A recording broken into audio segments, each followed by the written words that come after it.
Okay, so something very interesting happened. The former Congress President Rahul Gandhi actually wrote to Twitter because he said that he'd been observing over time that the number of his Twitter followers had come to a standstill. This, he says, is because Twitter has become an unwilling supporter of the freedom of expression and the voice of the people being curbed. He also spoke about how the time during which the growth of his Twitter followers came to an almost standstill is the same time when he had been picking up issues of national importance, people's issues, all through last year. Now, this naturally has led to, again, back and forth between the BJP and Congress because very specifically, Mr. Gandhi held the Modi government responsible or seemed to insinuate that the government was responsible for coercing Twitter to muzzle the Congress leader. Social media platforms, especially the ones that you mentioned here, should be held accountable to how will they hold up free speech. That's the first point. And the second point I would want to make, and I will re-emphasize it here, is I am glad Twitter has said what it has. It has to be a vibrant platform where dissent, where disagreement, where democratic values are cherished, and it vindicates the stand that we took from day one. Twitter तो छोड़ो, जमीन में कितने follower रह गए इनके? Congress party की आज स्थिति ये है कि उनके कार्यालय की खिड़की पे टिकट लेने वालों से ज़्यादा टिकट वापस करने वालों की लाइन लगी हुई है।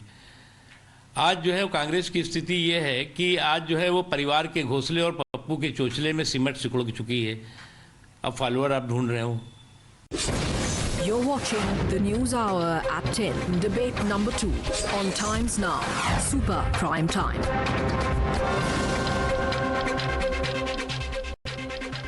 All right, Shahzad Poonawala continues with us. We are joined by cybersecurity expert Jiten Jain, political analyst Gokul Chandran, and Tehseen Poonawala. Tehseen Poonawala, I want to start actually with a light-hearted question. Who is this person who keeps monitoring the followers of Rahul Gandhi and keeps track of them and computes whether they are increasing or decreasing?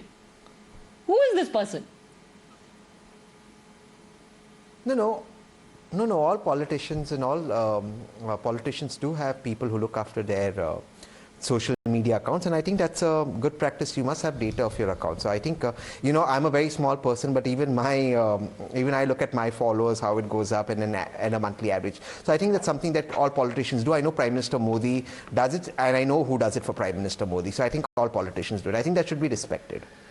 Interesting, because whoever this very diligent person is, but immediately make him or her keep an eye on your leaders in Uttar Pradesh, because going by what happened with RPSC, possibly he'll be able to better discern what the political movement is in Uttar Pradesh. But that's said in a lighter way. Now, let me come to the substantive question. How do you know Mr. Modi is behind this?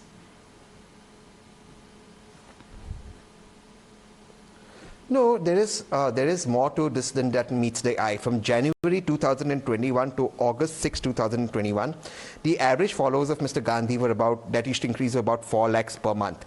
From August 6, 2021 to Jan 26, 2022, only 2,000 new followers were added. And it's clear, and these followers started increasing after Rahul Gandhi ji wrote to Twitter. So there is something that is happening. Big tech needs to be more transparent. That's something all of us have been asking for. Even the government of India has been asking for. And it's only started happening after Rahul Gandhi's Twitter has been getting traction all across the country and across the world. Every single issue that Rahul Gandhi has been raising on Twitter has been matters of national importance, whether it's China, COVID, etc. And we also know that we have media that is not very favorable towards the Congress. Night after night, it asks questions of the opposition and the government. So he has one platform on Twitter, and big tech. What's the problem if big tech is more transparent? Big tech needs to be more transparent, whether opposition or government. And I think that's only a good step that he's asking for. I think that should be welcome. You're absolutely Why right. Except, let me remind you, on the 25th of May, you're absolutely right. That's a very remarkable demand. And in this, there should be no partisanship because it's about big tech's answerability to us as a country. However, let me remind you, on the 25th of May, 2021, when the government of India demanded accountability and transparency from Twitter, the Congress, led by Mr. Gandhi, said, and I quote, "Truth remains unafraid. Satya darta nahi." Mr. Randeep Singh Surjewala said, "Cowardly raid on Twitter unleashed by Delhi police exposes lame duck attempts to hide the fraudulent toolkit by BJP leaders. Such attempts to murder freedom of speech lay bare the BJP's guilt." So either you can have transparency and make Twitter your friend, Absolutely. or you can call Twitter a Modi crony and ask them to stop, bowing before fascists. Since then, hasn't Twitter started complying with regulations which most of us felt were unreasonable? Hasn't there been pressure? I mean, look, you want a medium to be more transparent. Twitter or any other media, even if it's a news channel, you would stand up for transparency, you'd stand up for no government pressure. If after you stand up for them, there's government pressure, if there's shadow banning, if followers are not going up, just explain to me what explains on December 28 when Rahul Gandhi writes to Twitter, suddenly now the followers start increasing suddenly. Are you telling me that suddenly after his letter to Twitter, followers suddenly started coming to Rahul Gandhi? It defies all logic, and that is something we need answerability from. And we still stand for Twitter should be transparent, should be free of government pressure, as should all media be. Why should night after night media question opposition and not government? That's a question we should ask. Shehzad Poonawala.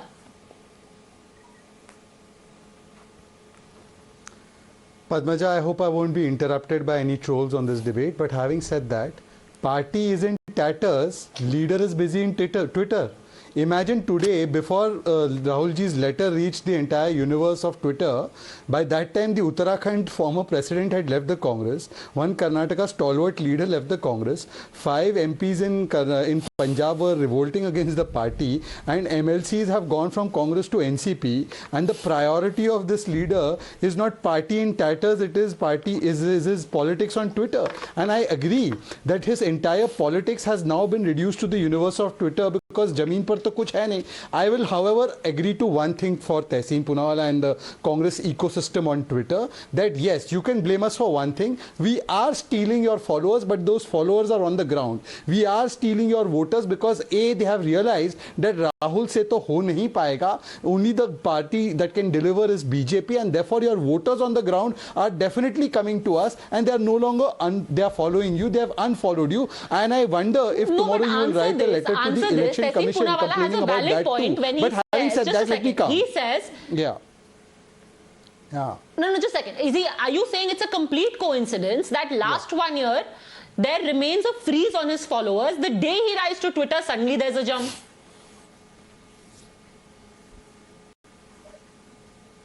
Look, this is, we have always said that Twitter needs to be held accountable. This is exactly what we were saying, that please do not allow Twitter to become a republic into itself. Don't allow it to become a super editor into itself. Like all other social media platforms, these guidelines which your MPs had actually supported, which your MPs were actually advocating for, are in place for every other social media.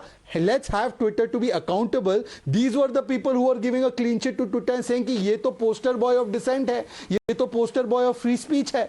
Today when the chickens have come home to roost, now you're saying that अरे Twitter is under your thumb, but we are trying to make Twitter and all social media platforms more accountable. Now why you have lost followers is something you have to ask your leader. अरे ताउम्र तहसीन यही गलती करता रहा, धूल चेहरे पर थी, धूल लीडर पर थी, तहसीन ट्विटर साफ करता रहा. अरे जमीन पर जो इवेपोरेट हो रहे फॉलोअर्स उनके लिए कौन जिम्मेदार है? उसके लिए भी ट्विटर को जिम्मेदार ठहराइएगा क्या? आपके लीडर में जो दोष है उसको भी तो जरा देखिए. आपके आरपीएन सिंह चले गए, ज्योतिरादित्य सिंधिया चले गए, एक से एक इनके जो करीबी माने जाते थे वो चले गए, वो अनफॉलो कर रहे हैं, वो ब्लॉक कर रहे हैं. उसके लिए कौन जिम्मेदार है? Okay, very quickly, if you want to give a response to that bit of Twitter shairi. Very. No, I'm not going to get into a Twitter shairi with Shehzad, but I just want to say the whole reason we are having a political debate on this matter is because you're asking the government of India, is it pressurizing big tech social media companies to create and shadow ban social leaders of opposition? That is the question that the BJP spokesperson is refraining from answering. He doesn't answer that why is it that after Rahul Gandhi writes, all these followers come back. Therefore, that means that there was a shadow ban. Now, why will Twitter do it on its own? Mr. Agarwal, Mr. Parag Agarwal, or the CEO of Twitter has no personal enmity with Rahul Gandhi. So obviously, it's been done under pressure of Mr. Modi. Now, hear me out. We know night after night how mainstream media has been accusing the Congress of being anti-Hindu, anti-India, all of this, on directions of who from PMO. We know that. Now you also see this in social media. If it's not, why can't you call for an investigation? Why can't the government of India stand up with the leader of opposition and say, this is our fight together? We have won whatever political differences. Big tech should not dominate us. Why don't you stand up and stand with the leader of opposition? Until the time it's on instruction of the PMO, come on. No, that's not fair. That is not fair, and that is widely inaccurate, Tehseen Poonawala. That is a very unfair statement to make, and it is widely inaccurate. I am saying that there night is absolutely no call anyone is getting. No. I'm not. This or the other, night after night or morning after morning. There are issues which are of political relevance. Congress is the main political opposition party. You say so yourself. 5 seconds. And if there are issues, if somebody is defecting every single day, then there will be questions asked, right? But then why is it, Padmaja, that today the government of India can't stand by the opposition and say we will not allow big tech to shadow block either the government or the opposition? Why are these rules of transparency not? Then I stand by my point. You are a very fair journalist and Times was a fair channel. But night after night, there is a Sharath Poonawala wants to respond for 30 seconds because I really must open this up. Let Sharath Poonawala respond, then I want to get in the... 5 seconds. Okay, 5 seconds. Just 5-10 seconds. Look, Tehseen and his party and his ecosystem on Twitter have a crisis of confidence in the Election Commission, Supreme Court, which are constitutional authorities. He can very well have crisis of confidence in Twitter, which is a private organization. No problem with that. But having said that, when he makes a charge that the government of India is blocking or shadow banning or getting somebody shadow banned, he must be having proof to substantiate this. You can take a court action against this kind of executive action, which is steeped in malafide, and you can immediately get it overturned. Point number one, why don't you approach a court of law? Tehseen is a serial PIL filer. Secondly, if you have a grouse with Twitter and you think Twitter is doing our bidding or Twitter is unfair, Twitter is not partial, then leave Twitter. Nobody's putting a gun to your head and saying कि Twitter पर रहो भाई. आप Twitter छोड़ दीजिए. आपकी वैसे ही जमीन पर इतनी ताकत है और आपकी आवाज is the voice of truth. तो आपकी आवाज सब लोग सुन लेंगे. If you are so confident about it, leave Twitter. छोड़ दीजिए. Okay, let me get in Jiten Jain. Jiten Jain, what is happening? The irony is that Mr. Gandhi is not the only one who's saying it. I regularly see people on the right wing also say, I have been shadow banned, people are not able to see my tweets, my followers just dropped by 10,000 people. So what is really going on? Is the government picking out accounts and saying, iska hata do, off with their followers? No, I don't want to get into politics of it, but I want to bring 2-3 facts here. You see, in last 3-4 years, all big techs, including Twitter, Facebook, have been under immense pressure to remove bot accounts, fake accounts, and automated accounts. And they do it at regular intervals. And whenever that happens, you see, if anyone creates a fake account, first person they will be following will be the top political leaders, top journalists of the country. So whenever fake accounts or bots are removed in mass on any platform, the big personalities of both sides of political spectrum and media will lose followers. If Rahul Gandhi has given a whole list of follower count and growth, etc. If you look in March, Modi ji also lost 3 lakh followers. Rahul Gandhi ji lost, Arvind Kejriwal lost, Shashi Tharoor ji also lost. So everybody lost. Now the problem with Rahul Gandhi ji is he's saying that suddenly my growth has stopped. He's not saying I'm losing followers. He's saying I am not able to get a new follower. Now, if you make such a charge, there is one simple way to identify. You ask anyone to follow you and see whether you can see him in your follower list or not. ये तो कांच का glass है ना, कुछ भी डालोगे डल रहा है कि नहीं डल रहा दिख जाएगा. So and that is not a problem. So I think his followers may have been full of several fake or bot accounts which have been removed by Twitter, and I'm sure we'll get more followers in future. And he should be worried about actual leaders and followers leaving Congress instead of his Twitter followers, as being said by many people. But that's not a point I want to make. I have a serious issue over here, Padmika. Have you read the letter what he has written? Yes. I have no qualm. He says that I have, yes, my followers. And that. He's making 3 points. First, he says that institutional frameworks in India are under attack. Traditional mainstream medias have been captured. Yeah. If this is the charge, that democratic discourse have been, destroyed by a traditional elected government, please go to Supreme Court, please write to Election Commission, please raise a debate in the Lok Sabha. How can you complain to a private political, private company in a foreign company and then cry out like a crybaby that I am the leader of opposition? Please come to me. So are you trying to have an ally with a foreign company? Point number 2. Now he says that reliable Twitter sources have told me in confidence. He's saying a private company, a foreign private company is telling him in confidence that the government, elected government of India is trying to scuttle my voice and influence the democratic discourse of this country. Please file an FIR and the government must investigate and figure out who are these, foreign company individuals who are meeting Rahul Gandhi, like you met Chinese ambassador or American ambassador calling Hindu extremists, and all this has been happening for long. Third point I want to say. Gokul Chandran. Gokul Chandran. So Indian democracy is being subverted and Twitter will come rescue it. Padma. Gokul Chandran, just a second.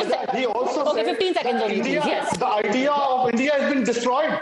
Are you telling to a private company CEO that idea of India has been destroyed? This is what we have come to. We have become a political theater where the leader of the prime political party, opposition party in India is now running to foreign companies and communicating. Gokul Chandran. Yeah, the Gokul cybersecurity. Chandran. Good evening, Padmaja. The cybersecurity expert finds it difficult to read a letter and understand it or interpret it. What did Rahul Gandhi say? Twitter is unwittingly complicit to what is happening. You are talking particularly about Twitter, what is happening in Twitter. Do you want me to quote? Expert, please listen. Don't jump. Please listen. I am not jumping. Don't lie. Listen, Listen, no, you read that language. Okay. You read that language. What is the problem? You read that language. When I am speaking, you just read that language. Don't interpret. Time. You will get time. You will get time. No, he's saying very clearly, Mr. Chandran, there is no problem in reading the letter. He has referred to the part where he's saying, I'm writing to you on behalf of more than 1 billion Indians to not allow Twitter to become a pawn in the destruction of the idea of India. So he said this very clearly. He's telling Twitter idea of India is being destroyed. Exactly, Padmaja. He's talking about what is happening in Twitter, what is happening in your company. If something wrong goes in my company, Twitter is such a crony of the Modi government, do you know that Sambit Patra's tweet from last year is still tagged as manipulated media? Do you know that 4 MPs and 8 other leaders of the BJP were tagged as manipulated media? If this government is a tyrant muzzling Twitter, then it is the worst tyrant on the planet. And anyway, on a lighter note, let me also say that an awful lot of people come and confide in Mr. Gandhi. Last year, it was IB officials who called him up and said that tumhare phone mein Pegasus lagaya hai. And this year, it is Twitter officials who discreetly are telling him that his followers are being disgraced. Anyway, I'm going to leave it at that. Thank you very much, all gentlemen, for having joined me. May all of your Twitter accounts increase. Thanks for watching.